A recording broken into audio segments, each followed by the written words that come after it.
Hello mga guys, yan mag-video tayo. Meron tayong kapitbahay rito, nakararating lang. Neighbor lang to.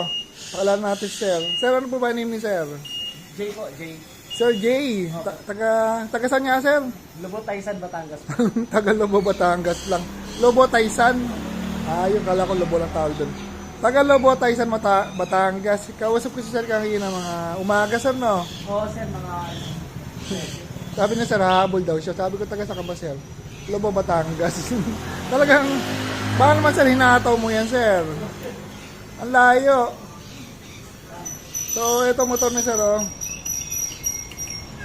Yamaha Aerox na V2. Kakapitan lang namin to ng Bosch Europa. Kasi nga may bracket tayong customized para sa Aerox V2. Tapos MDL na saka menu switch conversion to passing. Sir, thank you, Sir, ha. May lalabas na ako sa dali, Sir, pero gawa na yung wiring yan, Sir. Abutan ko yan, Sir. Ayan, thank you. Ito na yung ginagawa natin na Yamaha Aerox na V2. Ito yung taga Lobo, Batangas pa.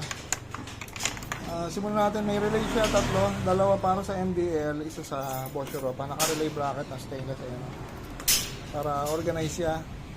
Tapos yung busina nito, may selector switch. Pwedeng stock horn, pwedeng Bosch Europa.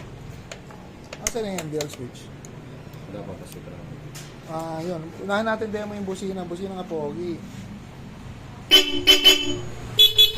Ayan, gumagana na yung Bosch Europa sa stock horn. Pag ng busina, ito yung yung mount ng Europa ko. Ito yung isa. Ito yung isa, yun, no. Kaya naikabit yan kasi meron tayong customized. May bracket pa ba dyan? Ayan, ganito yan mga LEDs. Baka na ipasahan ng green niya para kita-kita. Latag mo nga, para kita-kita. So, papakita natin yung bracket natin. Ito yan. Ayan, o. Pwede kayo mag-order nito.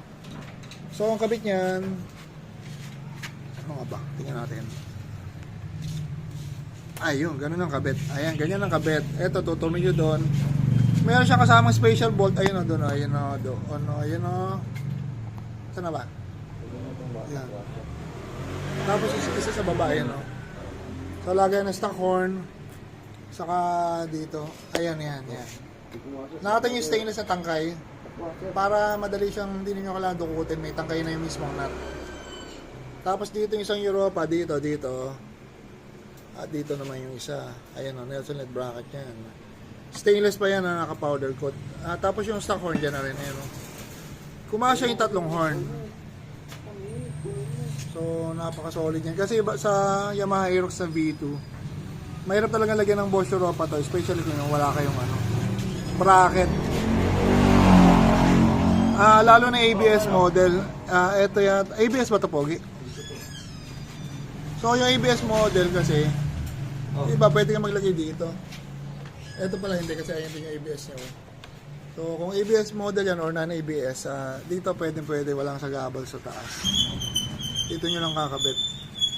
Available to sa Shopee, saka, syempre sa page namin, pwede yung order. Pogi, oh.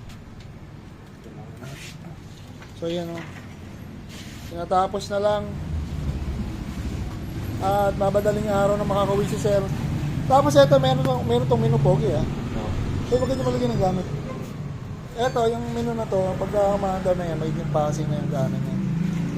Lalagyan natin ng menu switch conversion to passing. So, nagka-passing yung headlight, saka yung MDL. Yun, napaka-init lang. Yan, update natin ulit mamaya. Then mga lights, video na natin to, Yamaha Aerox na V2. Napakalayo na pinanggalingan sa Lobo, Batangas pa. So, uwi pa siya ng Lobo, Batangas. Yan yung kinipin natin ng ilaw, yun o. Nakayatago. Yan yung Lightning Ultra. With 1 year warranty yan. Tapos yung busina niyan, solid, Bosch Europa. Parang SUV na tunog, oh. Kilala ko yung upuan na, Sir. Batusay ba yan? Ganyan. Ganda. So, lahat na ginawa natin dito, no, ating magpansin ng electrical tape at no drilling yan. Wala kami yung binubutasan. Yung busina natin na Bosch Europa, naka-horn bracket yan na customized talaga, fabricated para sa Aerox V2. Nakatuloy nyo sa center post, kaya ganun siya katibay. At lahat ng wiring yan, ating magpansin ng electrical tape. Ito, mapakita natin. May passing na yun, mga LED. Ito yung menu niya. Pagka nakasusi lang, menu pa rin. Pagka maanda na yung mga napasing na. Sir, uwi ka ng Batangas, sir. Ako napapagod sa isa, ni-imagine ko po ng layo. Shoutout sa misis ko, kasama magalit. Wag kang magalit. Nandito lang si sir, ano lang paggawa, tapos uwi na. Ilang kilometro yun, sir, mula rito? Mula dito sir, para nasa ano, 50. Parang Baguio. Eh sa Baguio, parang mabilis pa magpunta yata eh. Kasi di ka nadaan ng Manila. Kasi yung mula Manila hanggang 163 na. Oo nga, Eh hanggang dito kasi mula Manila hanggang dito. malayo nga, sir. Kasi pag airport, mula rito mga 60 plus eh. Paranaque. So, ganun kalayo babiyahin sir para sir pupunta ng Baguio. Tapos kanina parang galing ng Baguio. Ganun siya kalupit si sir. Sir, ingat ka sir. Baka may shoutout ka sir. Yun na sir, sa misis ko lang, shoutout sa misis ko. Sana huwag kang magagalit. Kailangan message mo sir para di magalit sir. Sir, thank you ah. Ay, thank you rin sir. Talaga hinintay namin si sir kasi ang layo. Mga sir. Ayun. Sige sir, ingat sir ha. Thank you po. Yan, yung mga Aerox sa V2 with Bosch Europa and Lighting Ultra. So yan, thank you.